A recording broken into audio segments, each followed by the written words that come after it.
Thanks, everyone, for joining us at the Project Censored radio show. We're very glad right now to be joined by Karnig Kerkonian, who's a distinguished international and appellate lawyer. His legal work focuses on suits involving foreign entities in U.S. courts, international sanctions regime matters, federal appeals, and cross-border transactions.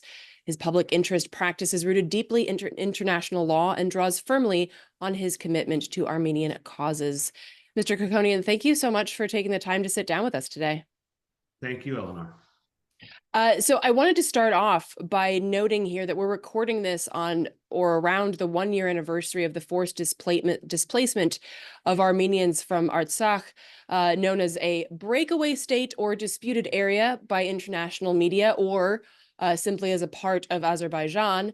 Indeed, if you type into Google Maps the region Artsakh, it corrects it to Nagorno-Karabakh, a region in southeastern Azerbaijan. So starting off here, Mr. Kerkonian, could you tell listeners where Artsakh is in the world and the situation behind the so-called breakaway state, understanding, of course, that this goes back decades and can't easily be contained in a single overview question? Well, to make it even more difficult, Eleanor, it actually goes back thousands of years. The region that we're talking about is specifically in the South Caucasus. That's south of Russia, east of Turkey, north of Iran, and west of Azerbaijan. In between the Black and the Caspian Seas is the general regional area. But this area, Nagorno-Karabakh, as it's called or known, let's say internationally, is the word Nagorno in Russian means mountainous. It's a mountainous area which Armenians have inhabited for close to 4,000 years. And I say that because it's really kind of important to understand the indigenous nature of the Armenians of this region. When Armenia accepted Christianity in 301 AD, this area was one of the Artsakh, as Armenians call the area, was where its alphabet was first taught and used to translate the Bible. And as you can see from the cultural heritage that exists there, Armenian churches and other cultural buildings dating back to the 3rd, 4th, 5th, 6th, and 7th centuries are inundate this mountainous area. So the Armenians of Nagorno-Karabakh, the Artsakh Armenians, have lived there under various different political forms, but always maintained a sense of autonomy, whether it was under Persian domination, whether it was under Russian domination, or even under Armenia proper control. Nagorno-Karabakh always was, number one, populated by Armenians, and number two, self-governed. And those 2 points are really important as we move forward to kind of the current reality that has set in. You brought up the fact that, we're talking about 1 year since the displacement of the indigenous Armenians from Nagorno-Karabakh, and there's about 150,000 people that were displaced over a period of 2 or 3 years, but 101,000 of them were displaced within a matter of 3 days in September of last year. And how we came about that is kind of an interesting story of dating back to Stalin and Stalin's approach to the nationalities in the South Caucasus. What he did at the time of the Soviet Union was put this area of Armenian inhabitants, indigenous Armenian inhabitants, under the administrative control of the Azerbaijan SSR. So you remember, obviously, during the Soviet period, there were 15 constituent republics. The Armenian SSR was one of them.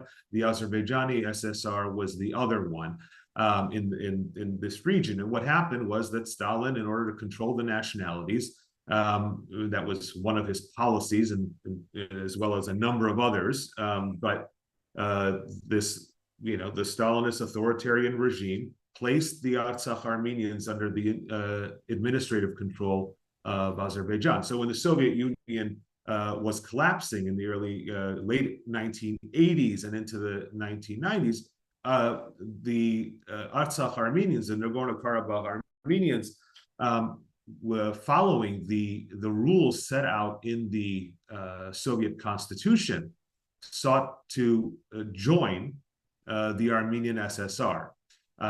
This led to war, a war that lasted a good 3 years until a 1994 ceasefire, which incidentally was signed by 3 parties, Armenia, Azerbaijan, and Nagorno-Karabakh. And that peace held for 27 years. And we'll talk a little bit more about what that means in present day kind of geopolitics. But one of the most important things to remember is that Nagorno-Karabakh has never been part of an independent Azerbaijani state. And I think that's a really important thing to remember, that Nagorno-Karabakh was put under the administrative control of the Azerbaijani SSR at a time when the sovereign state was the Soviet Union, not a Republic of Azerbaijan, which didn't frankly exist until a brief period in the 1918 to 1920 period. So that's kind of the historical model that we're dealing with right now, and what's kind of brought us to this particular moment. Thank you so much for compounding thousands of years into a few-minute response. I know that's not an easy task. And I want to get into a little bit of like a broader lens here, looking at, as you mentioned, geopolitics, because I understand because it has been part of the USSR, and because Russia is still a player in terms of what happens to this area. And of course, the US is part of everything, because it's like that big drunk guy at the bar. It won't mind its own business. I want to ask basically, like something that I was reading was that both Russia and so-called Western states have said that the Republic of Armenia's borders are their red lines. Now, anyone following what's happening in Gaza will know that, especially for the US, a red line means nothing. But Russia had said that they would not, and the West had said that they would not allow an invasion into Armenia. But as I understand it, Azerbaijan has already taken roughly 100 square kilometers of Armenia. And so I'm wondering, is there like a slow invasion happening? And what then is the response of nations like Russia or the West or Turkey, for instance? Yeah, that's a great question. In fact, it's actually a really great observation as well. I think if we want to think about this in terms of the geopolitics and the red lines, I think it's really important to understand first and foremost that what led to the ethnic cleansing, and indeed what the former ICC prosecutor has called the genocide of the Artsakh Armenians, and what has kind of brought us to that moment. And I think it's really important to understand the fact that there is genocidal intent on behalf of the leader of Azerbaijan, Ilham Aliyev. And this Baku regime, Ilham Aliyev, importantly, is a hereditary president. His father was president before him, and his wife is the vice president of Azerbaijan. So it's kind of a convenient cabal, if you will. That being said, there were documented atrocities during a war that broke out when the 1994 ceasefire ended upon Azerbaijan's attack onto Nagorno-Karabakh. And what was interesting, especially from an international law standpoint or a human rights standpoint, are the specific atrocities that were committed by Azerbaijani soldiers, and down to things as brutal as, beheadings, the transport of mercenaries from Syria, from the Syrian front, with the help of Turkey, to bring them into Nagorno-Karabakh, into Azerbaijan, in order to try to, for the purpose of jihad, quite frankly, and even things like $200 per head being awarded as bounty for an Armenian head. Old men having their heads literally sawed off on video and then circulated. I mean, there's one particularly atrocious moment where Azerbaijani soldiers took an Armenian woman who's in her older 20s and gouged out her eyes, stuffed stones into her eyes, cut her fingers and shoved them into her mouth, and then circulated this video. So one has to wonder what is actually going on here. This isn't this isn't a war simply about territory. For Azerbaijan, this is a war of annihilation. It's a war of removal. It's a war of erasure.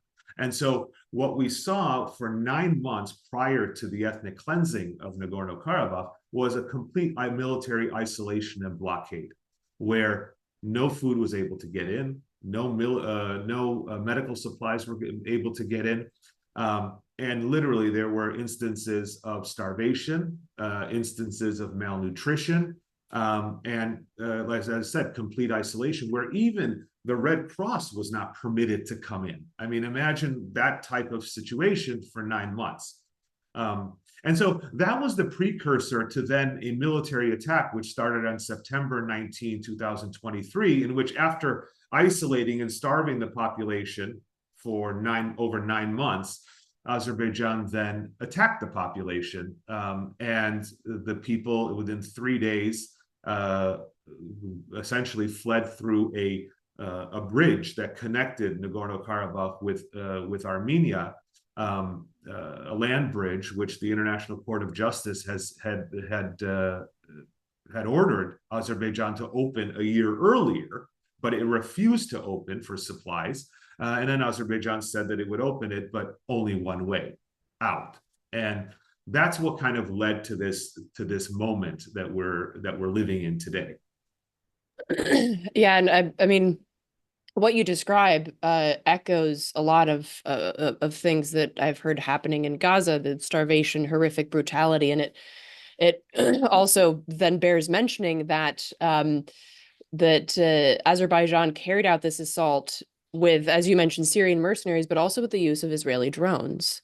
And I think that's also an important thing to note, that all of these genocides, all of this ethnic cleansing is connected in a geopolitical way, and that none of these things happen in a vacuum. And I'm curious also to hear about the U.S. role here, because I wasn't able to see like any specific, like the U.S. Sent troops, but the U.S. doesn't really do that often, right? Anymore. It's a lot. It likes to be on the sidelines more so. But it was clearly the U.S. clearly had knowledge, and even sent the then current head of USAID, Samantha Power, and then current U.S. State Department's acting assistant secretary for Europe and Eurasian Affairs, Yuri Kim, and they had their pictures taken, and they were talking about how they accepted Aliyev's promise of the peace process and things like that. So I'm curious if you could talk a little bit about the U.S. role in this.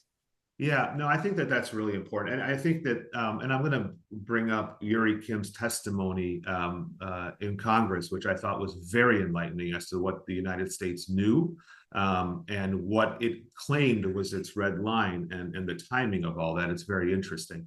The important thing that I think is important to lay out is the fact that the United States has provided military weapons to Azerbaijan. I mean, this is not a secret. In fact, there's plenty of lobby groups that are fighting against that, given the atrocious human rights record of Azerbaijan, and in particular, its directed efforts to erase Armenians from their indigenous land. And that's when you analyze the situation without using the words genocidal intent, none of this makes sense. The minute you use those terms, and there's plenty of evidence that have been presented to the ICJ. For example, Azerbaijan had issued a stamp at the start of COVID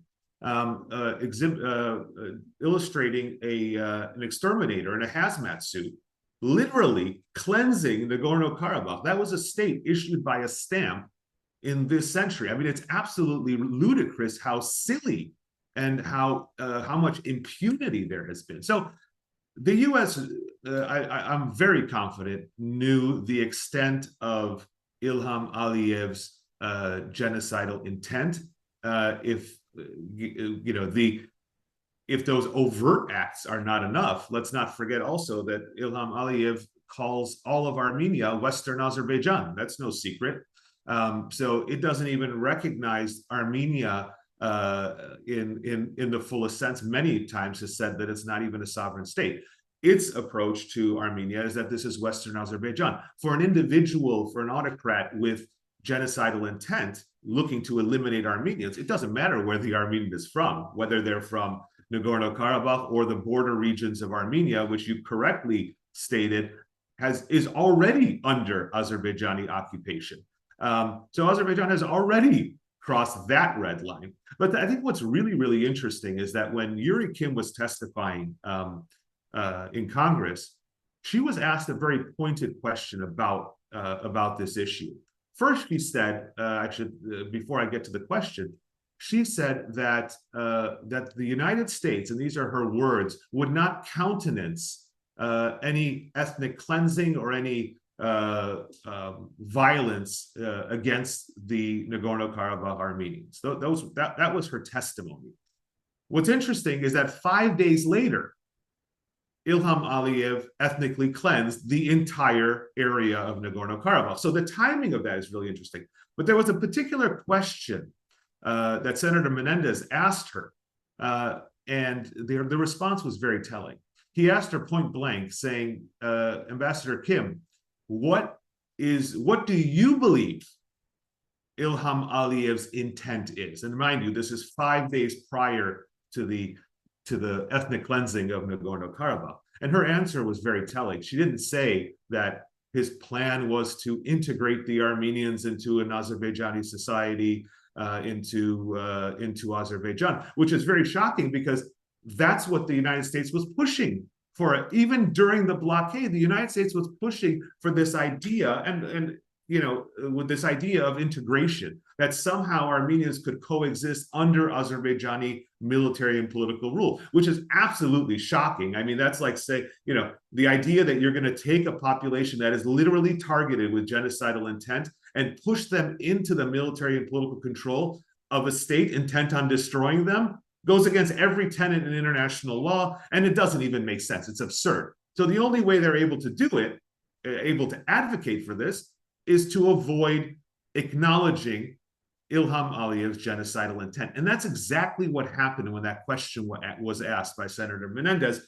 Ambassador Kim, what do you think individually Ilham Aliyev's intent is? And she asked for a private session, saying that she couldn't answer that question publicly. Now, I don't know what the holdup was in that, but we all know that there are certain things that officials will not say if there's a certain narrative that they're trying to push. And I think that that's definitely the case here, unfortunately. And that's exactly what happened, is that what everybody knew from the International Association of Genocide Scholars to the Lemkin Institute to a number of other watchdogs, Human Rights Watch, Amnesty International, knew that a genocide was underway and that starvation was being used as a method of genocide, which is strictly prohibited under Article 2 of the Genocide Convention. I think that people wanted to look away. And they looked away, and what we have now is the destruction of a 4,000-year-old indigenous population, helping refugees is really rich when you could have taken actions to prevent that, or at least applied the pressures, be it economic sanctions or what have you, to prevent it in the first place. But looking the other way just doesn't cut it. No, absolutely not. And it's very classic the US, and what you were describing sounds a lot like US history. This, we're going to integrate, the indigenous population of the US, which basically meant kill the Indian and save the man. You ethnically cleanse people by ripping them from their culture and their history. And if you don't kill them outright, then they do become violently assimilated. And I want to ask, because there is, of course, Armenia, and I'm wondering, what the government there, what the response has been, and is there kind of like a counter military push, or what does that look like, and how is the international scene responding to Armenia's decisions or their hopes on this? Yeah. It's very interesting because one would wonder kind of what is the context now. One would think that after a military victory that was essentially fueled by genocidal intent, a victorious Azerbaijan its ruler would essentially kind of keep quiet a little bit and kind of let things settle. But that's actually the opposite of what we're seeing. And I'll get to Armenia's response in a second, because I think this context is important. Ilham Aliyev, after ethnically cleansing the Artsakh Armenians, actually stood in Stepanakert, which is the capital of Nagorno-Karabakh, lit a bonfire and posted on his social media that, and this is, it's almost silly that this is happening before our eyes in real time, lit a bonfire and actually posted on his social media that he is now burning even the aura of the Armenians. Just this is what impunity does. It makes things look, and really they get to the point of outrageousness that one really doesn't even, when you don't nip it in the bud, this is what happens. So to your question, I really believe that Nagorno-Karabakh is Ilham Aliyev's Sudetenland. Nobody did anything. He came in, he conquered, he ethnically cleansed, he committed genocide, and now he's literally destroying churches, calling the Armenian churches now that they're Albanian churches, of all things, unearthing cemeteries and things of that nature, and also obviously propagating this idea of Western Azerbaijan. So its incursions into Armenia come at a very interesting time for the Armenian government, because the Armenian government has made every effort to follow what it's calling the peace agenda. And so it hasn't resulted in military counterattacks. There has been some element of, and it also happens at a time when Armenia is shifting its kind of geopolitical station from Russia to the West, which comes at a very kind of peculiar time, because, as you said earlier, the United States, and I don't think any Western country, is putting any boots on the ground in this area. In fact, the front man of the West in this region is NATO ally Turkey, and we know the history of Turkey's relationship with Armenians and the genocide of 1915 and its active involvement in actually undertaking the war. There is no question that evidence has come out noting that Turkish generals actually conducted the war effort that led to the conquest of Nagorno-Karabakh. So there's a very interesting aspect to all this. But Armenia has, is in a seriously security-related compromised position. There's no question about that. It has not responded by any military counterforce in its efforts to use diplomacy. Its efforts to use diplomacy have also been compromised to some great degree, because Azerbaijan has only become more emboldened by the fact that nobody has tried to stop him.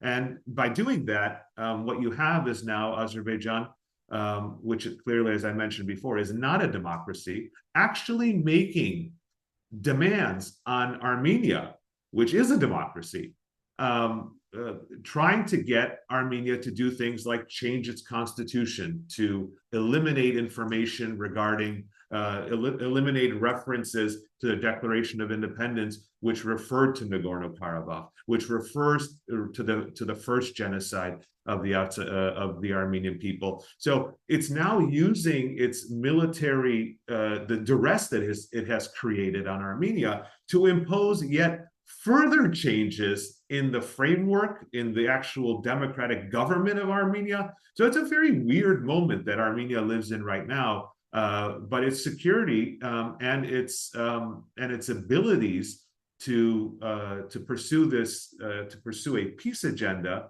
I think, in my own opinion, this might not be shared by the Armenian government, but my own opinion is that you cannot you cannot get peace, a durable peace, in the South Caucasus without dealing with the elephant in the room, which is the fact that there was ethnic cleansing and genocide perpetrated in Nagorno-Karabakh. You can provide people homes and shelter and food and all that, which is great. But if you want to have lasting peace, you have to address the genocidal intent that is still being exuded out of Baku. And I think this is where people kind of you can't kind of shove it under the rug and quote unquote move on. This is what is very dark about genocidal intent is that it is a mental state. It's not about the acts being committed. There are war crimes committed left and right, but the issue of genocidal intent, what the leadership of a country is thinking, that takes a lot to get rid of. That takes a lot to get rid of. And that, my argument would be that durable peace in the South Caucasus has nothing to do necessarily with territorial boundaries. It has to do with the removal of genocidal intent and that fascist military aggression from Baku. And that's the biggest obstacle to peace, if one would ask me. Yeah, absolutely. It certainly sounds like it. And I wanted to kind of move a little bit forward in terms of the timeline here, because and then thereby get into a little bit of the why that you haven't already covered, because it's always important to bring up these stories, whether or not it's a 1-year anniversary. It's important that we don't lose sight of what's been happening. But the climate summit, or as I like to call it, the Kick the Can summit, COP29, is happening in Azerbaijan this year in November.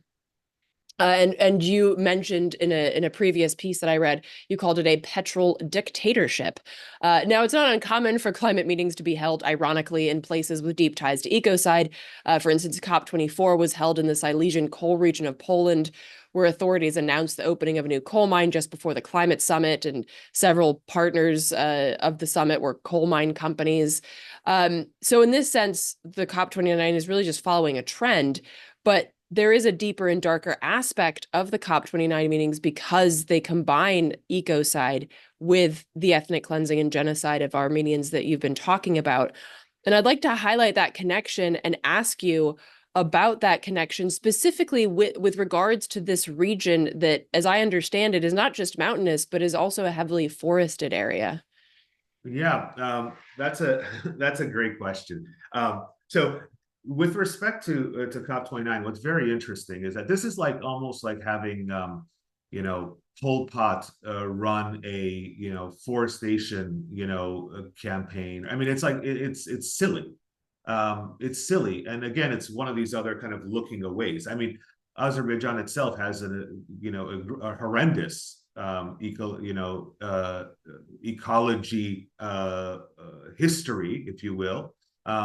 And its conduct has been, absolutely ridiculous with respect to environmental controls and things of that nature. What makes it particularly poignant in this situation is that this is not the first time Azerbaijan is using this greenwashing, if you will. It's acts against the Artsakh Armenians, against the Nagorno-Karabakh Armenians, which is what it's doing here, because it's trying to cover up in this kind of sense of normalization, that it is a forward-looking country, that it is a green country, which clearly any activist in Azerbaijan will tell you is not. And those activists, of course, run for cover because Ilham Aliyev even pursues them in Europe, quite frankly. There have been many cases of that. But activists in Azerbaijan will tell you that when they're able to get out of Azerbaijan and speak, they'll tell you that this is the country furthest from any sort of ecological renaissance, if you will. It is a polluter. It is a careless and reckless polluter. But what's really interesting is that it has used the idea of ecological reforms or ecological protests, again, with respect to the Nagorno-Karabakh Armenians as well. In fact, when the blockade began, it had paid eco-activists to start the blockade.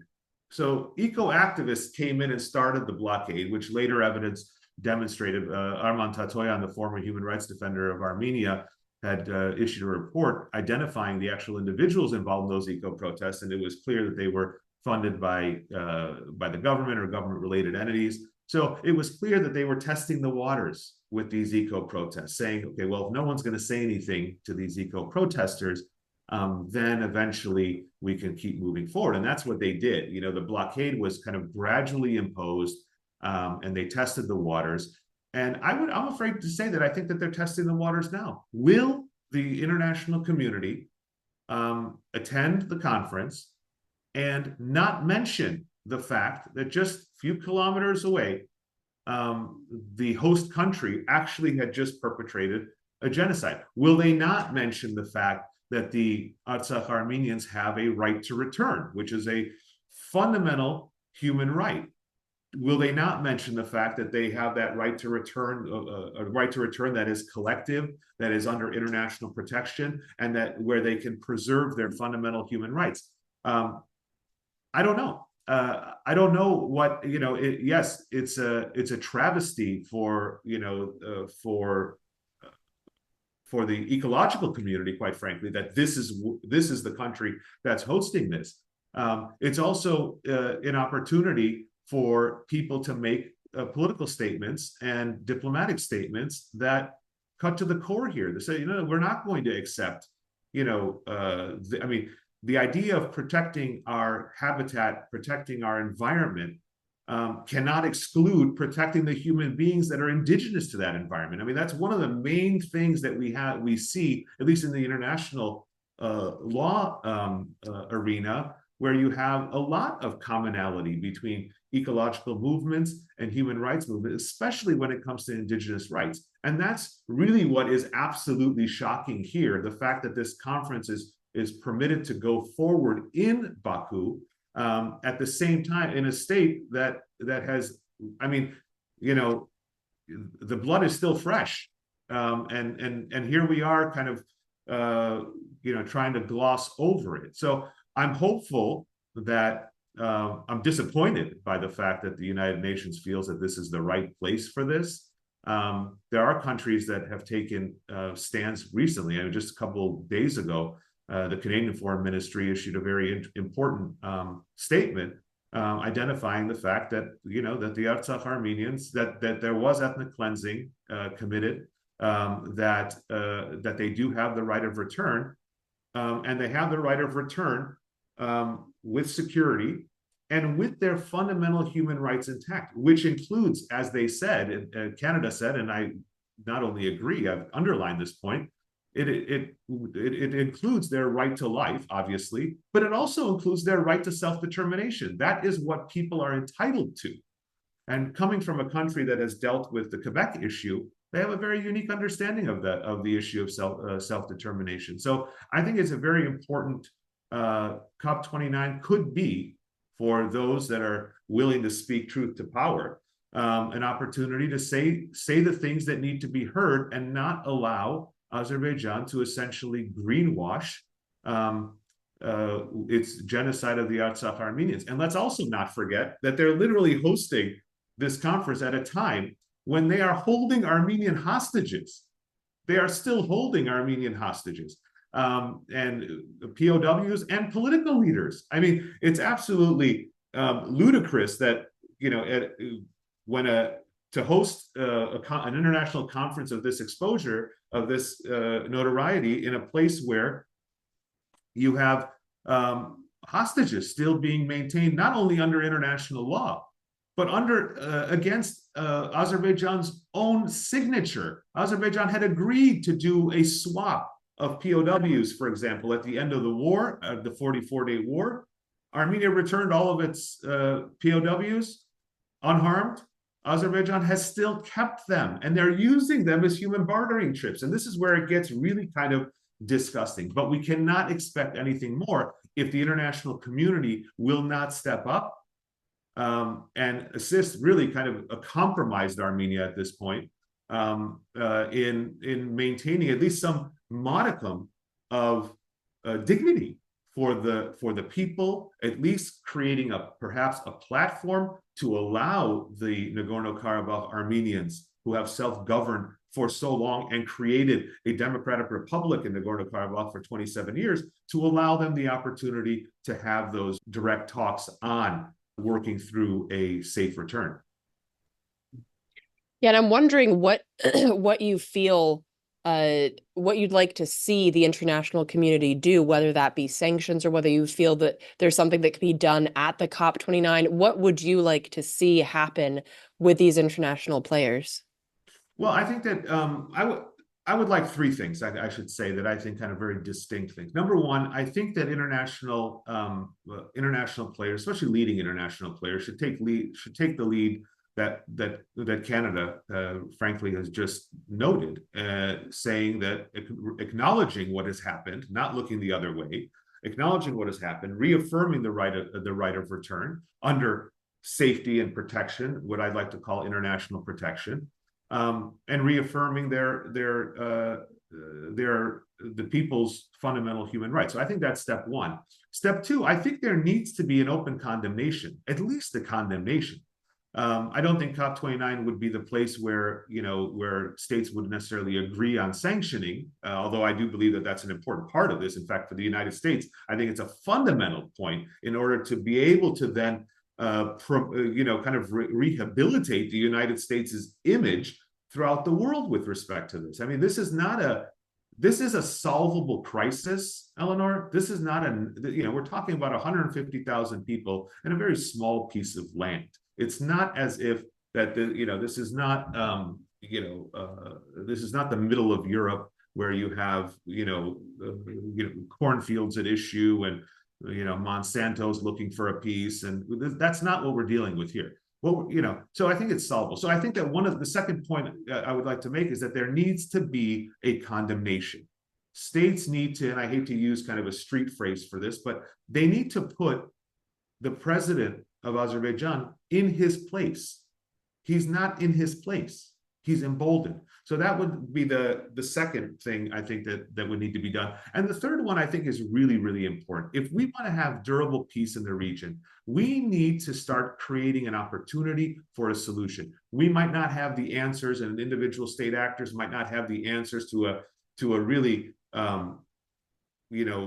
difficult conflict. There's no question that it's difficult, made only more difficult and more atrocious given the atrocities committed by Azerbaijan and the genocidal intent that's exhibited. But one thing we can do is focus on the procedural. When you're in law and you can't get an agreement on the content, at least you can agree on the procedure. And one of the fundamental pillars of that is that this conflict needs to be solved by peaceful political means. So why doesn't the international community look to establish that procedural platform? Let's set the table. That's all. Let's set the table. That already is a movement towards progress. The current situation, given Aliyev's emboldened and continuing genocidal intent, is not going to allow for an environment where the Nagorno-Karabakh Armenians can return. No mother would take her child back to someplace where literally they're issuing stamps of ethnic cleansing and burning the aura of Armenians. I mean, that doesn't make sense. Nobody would actually do that. So realizing that a durable peace requires a resolution to this issue, and incidentally, the fact that there is no serious player in the international world that says that the Nagorno-Karabakh Armenians do not have a right of return. Even Azerbaijan says that the Nagorno-Karabakh Armenians can return. The problem is that it wants the Nagorno-Karabakh Armenians to return into an environment which is clearly targeting their erasure and elimination. So it's a public statement that he has to make, right? To kind of play around with to look good. So the issue is taking advantage of that and saying, okay, well, great. You agree, everybody agrees that the Nagorno-Karabakh Armenians are indigenous and they should have the right to return. And so if we can't agree on the context and the conditions of what that's supposed to look like, at least we can agree, and this is where the international community comes in very, very useful, to create the platform. Let's invite the parties to sit down at the table to discuss this. Incidentally, this is part of what the United States and other state actors were pushing the Nagorno-Karabakh Armenians to do while they were in a blockade. So while they were being starved, the international actors were saying, well, you know what? Talk to Baku, figure this out. Well, okay. Now that he is actually ethnically cleansed and the whole world is looking and saying, oh my God, how did that happen? And they knew that that was actually the intent. What better opportunity than right now to set up that, well, at least they're fed. At least the people can actually think logically. and to be able to have that type of political discussion, because the ongoing efforts by Azerbaijan to resolve any conflict, including Nagorno-Karabakh, and now its claims to Western Azerbaijan by military means, needs to be thwarted. And the best way you do that is by forcing them to the table, not on all the issues, on this particular issue. As I mentioned, this is the Sudetenland of the region. You know, allowing a leader to use military means to solve a conflict that only has a real political solution, if we're looking for durable peace, is not the answer. In fact, that's how you dig a hole that's a lot deeper. But I think that opportunity exists. So I would say that that is an opportunity at COP29 for some of the states that are really serious about encouraging a durable peace in the region to think about creating a platform to allow for the issue of the right of return to be discussed. Forget about the content. Let's create the procedural opportunity, and I think that would go a long way in the short, medium, in fact, and especially in the long term for a resolution and durable peace in the South Caucasus. Yeah, absolutely. And I do hope that there is that move, that more countries will not only follow Canada, but take an extra step and not just use words, because it's easy to say things. But thank you so much for taking the time, Mr. Kerkonian, to sit down with us and talk about this like really intensely packed issue. I know it's not easy to pack it into this amount of time, but I really appreciate you doing so.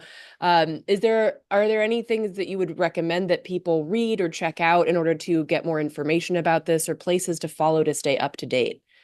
Yeah, I think that, there are very useful sources on, I mean, one of the hashtags to follow right now in the lead up to COP29 is hashtag free Armenian hostages and hashtag greenwash, hashtag do not greenwash genocide. So there are efforts there that will, kind of amass the relevant news and topics. I found that, following the former ICC prosecutor, Luis Moreno Ocampo, who's very outspoken on this issue, especially with respect to COP29, has provided very insightful commentary on this. Freedom House has just issued a report on what happened, and that is really, really telling and, quite frankly, disturbing. And so I think that, there are resources. The International Association of Genocide Scholars just less than a month ago issued a resolution regarding what had happened, identifying it as genocide. And so these are, it's hard to look away when some of the largest and most respected international organizations are saying that this was a genocide. And what's sad is that it is a continuing genocide, because now they're trying to even destroy or remove any history or remembrance, any memory of the Nagorno-Karabakh Armenians. So I think that, following those sources that I mentioned are important. Those hashtags are important. And also, reading up on third-party sources that talk about these issues. I mentioned a couple of them: the University Network on Human Rights, which is out of Yale, and Yale and Harvard just published a report which was really compelling as to what happened, conducted with interviews from the ground. So there are numerous sources out there, and also one of the most direct sources, in terms of if you're interested of the plight of the Nagorno-Karabakh Armenians, is to follow two individuals, I think, that are, or three. One would be Keram Stepanyan, who is the Nagorno-Karabakh Human Rights Ombudsman. Artsakh Armenian, who was also a human rights ombudsman prior to the previous individual, and also state minister.